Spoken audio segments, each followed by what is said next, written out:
नमस्कार, आदाब, hello friends. आपके साथ मैं हूं फराज और चैनल फिल्मी फराज है। यहाँ बातें फिल्मों की होती हैं। वैसे तो तुम ही ने मुझे बर्बाद किया है, इल्जाम किसी और के सर जाए तो अच्छा। ये गीत है साहिर साहब का फिल्म काजल से। कौन सा गीत है ये? जुल्फ अगर खुल के बिखर जाए तो अच्छा। दोस्तों, साहिर साहब का जब जिक्र आता है फिर संगीत रवि साहब का। इसमें रवि जी और साहिर साहब की बड़ी जबरदस्त जोड़ी रही। बहू बेटी फिल्म हो, नील कमल हो, काजल फिल्म हो और बहुत सारी फिल्में, आंखें।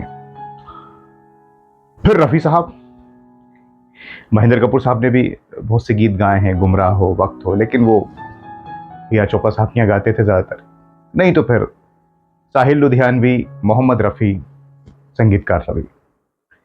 तेरी जवानी तपता महीना, जियो तो ऐसे जियो जैसे सब तुम। खुलता है बशर जिसमें वो मीजान है आँखें।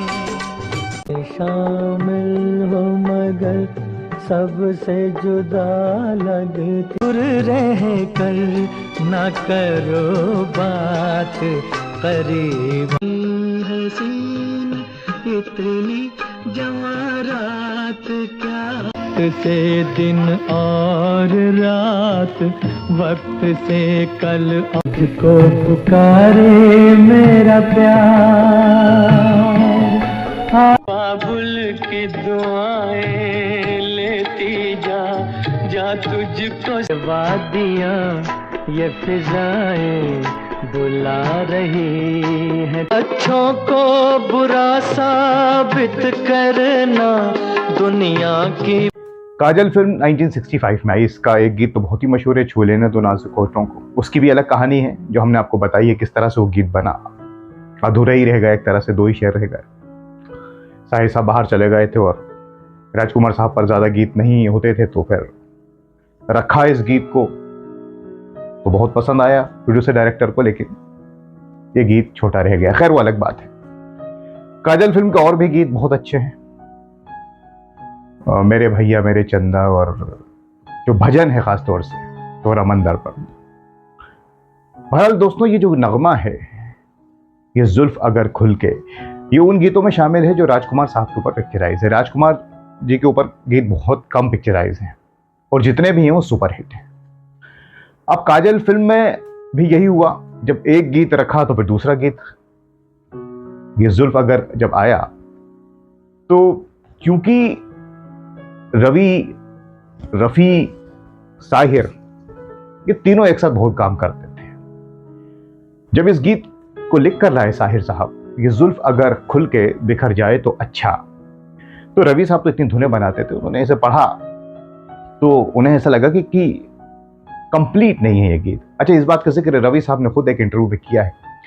ये जुल्फ अगर खुल के बिखर जाए तो अच्छा, तो रवि साहब ने कहा कि ऐसा तो नहीं, जो महल फिल्म आई थी 1949 में, घबरा के हम अपने सर को टकराएं तो अच्छा हो, तो इसमें कुछ मिसिंग तो नहीं है, अच्छा हो तो नहीं है साहिर साहब, क्योंकि ट्यून कैसे बनेगी? तो साहिर साहब ने कहा नहीं नहीं नहीं, फिर कॉपी लगेगा, अच्छा ही पे आपको ट्यून बनानी है। बहरहाल रवि साहब ने कहा, साहिर साहब को समझाने की कोशिश की कि ऐसे कैसे धुन बनेगी और कुछ अजीब सा लगेगा, अधूरा लगेगा। खैर साहिर साहब तो मानते नहीं थे। खैर रवि साहब ने सोचा कि अब रफी साहब से बात की जाए, गाना तो उन्हें है। लिहाजा रवि साहब रफी साहब से मिले और पूरी बात बताई कि रफी साहब ये ऐसा ऐसा गीत है, फिल्म महल में भी इसी में ट्यून में, इसी बहर में था, तो साहिर साहब कह रहे हैं कि बस ऐसा ही रहेगा, नहीं तो कॉपी लगेगा। रफी साहब ने गीत पढ़ा और कहा कि रवि साहब आप तो रिहर्सल की तैयारी कीजिए, हम कोशिश करेंगे कि गीत अच्छा बने, आप तो बढ़िया धुन बनाइए।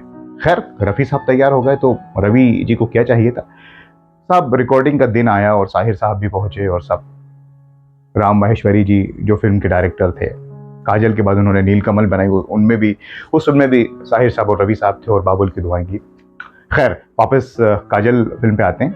अब जब गीत रिकॉर्ड हो रहा था, ये जुल्फ अगर खुल के बिखर जाए तो अच्छा, तो दोस्तों मेरे ख्याल से शायद 17 बार पूरे गाने में अच्छा लफ्ज यूज हुआ है।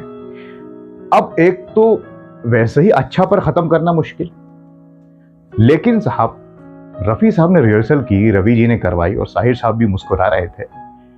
आप जब इस गीत को सुनते हैं या देखते हैं या महसूस करते हैं तो अच्छा को रफ़ी साहब ने इतनी रिहर्सल, इतनी प्रैक्टिस की कि हर बार अलग तरह से कहा है अच्छा हो, अच्छा हो, अच्छा हो, कभी ऊंचे सुर में, कभी नीचे सुर में, इतना खूबसूरत इस गीत को बना दिया। और तारीफ करनी पड़ेगी रफ़ी साहब की, तो साहिर साहब ने लिखा और रवि साहब ने धुन बनाई कि तीनों ने इंसाफ किया इसके साथ।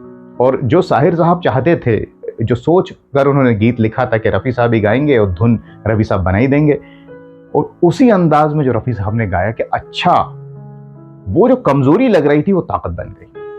इतनी वैरायटी से गाया। और जब ये गीत पिक्चराइजेशन राजकुमार साहब पर बड़ी जमती थी, रफ़ी साहब की आवाज हुआ तो बड़ा मजा आया।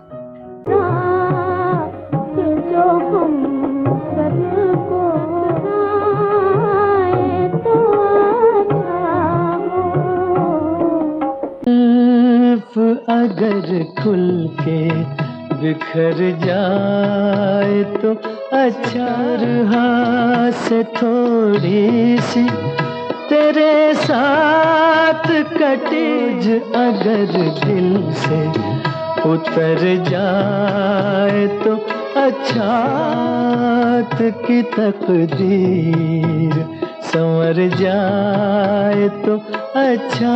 और छू लेने दो नाजुक और दूसरे गीत तो चले, लेकिन ये गीत अद्भुत है अपने आप में, गायकी के लिहाज से, शायरी के लिहाज से, संगीत के लिहाज से।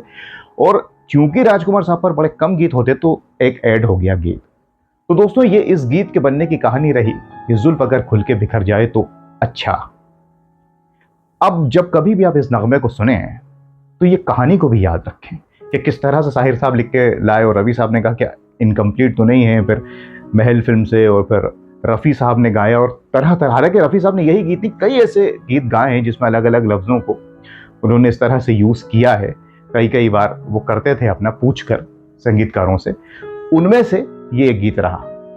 तो ये आज का एक किस्सा था। आपके पास कोई और कहानी, कोई किस्सा जुड़ा हो किसी और गीत से, किसी फिल्म से, किसी भी कलाकार का हो, तो आप हमसे शेयर कर सकते हैं। हम उस पर भी प्रोग्राम बनाएंगे ताकि लोगों तक सही इंफॉर्मेशन पहुंच सके, और जब वो उस गीत को सुने या उस फिल्म को देखें तो उन्हें बहुत ज़्यादा मज़ा आए कि भाई इसके पीछे की कहानी रही। तो अब मैं जाता हूं, कुछ और चुनकर लाऊंगा आपके लिए बाग से कलियां। तब तक लिए आप अपना ख्याल रखें और अब अपने दोस्त फराज को इजाज़त दीजिए। नमस्कार, खुदा हाफिज़।